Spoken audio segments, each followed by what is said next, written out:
માથી 13 કલમ 10-17।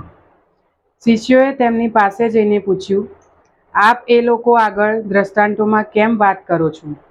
ત્યારે ઈસુએ જવાબ આપ્યો, તમને ઈશ્વરના રાજ્યના રહસ્ય જાણવાનું સદભાગ્ય પ્રાપ્ત થયું છે, પણ એ લોકોને નથી થયું, કારણ જેની પાસે છે તેને વધુ આપવામાં આવશે અને તેના ભંડાર ભરાશે, પણ જેની પાસે નથી તેની પાસેથી તો જે કંઈ હશે તે પણ લઈ લેવામાં આવશે।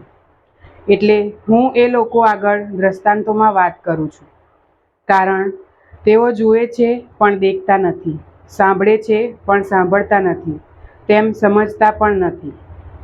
એમની બાબતમાં પયગંબર યશાયાની અગમવાણી સાચી પડી કે, તમે ગમે તેટલું સાંભળ કરો પણ કશું સમજશો નહીં, ગમે એટલું જો કરો પણ તમને કશું પણ સૂઝશે નહીં, કારણ એ લોકોનું મન જડ થઈ ગયું છે, તેમના કાન બહેર મારી ગયા છે અને પોતાની આંખો તેમણે બંધ કરી દીધી છે।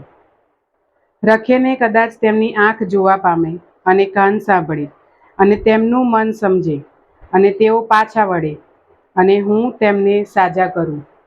પણ ધન્ય ભાગ તમારી આંખના કે તે દેખે છે અને કાનના કે તે સાંભળે છે।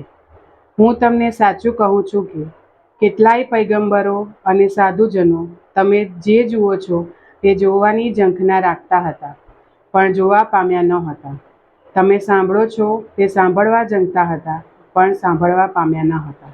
આ પ્રભુની વાણી છે।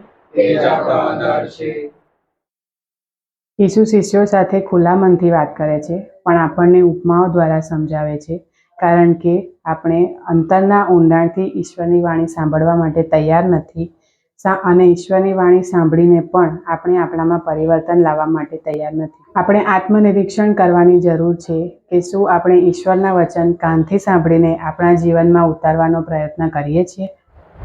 આપણે ઈશ્વરનો આભાર માનીએ કે તેમણે આપણને વિશ્વાસનું અમૂલ્ય વરદાન આપ્યું છે અને પ્રાર્થના કરીએ કે આપણું હૃદય હંમેશા ખુલ્લું રહે અને તેમની વાણી જીવનમાં ઉતારી આગળ વધતા રહીએ। જય ઈસુ।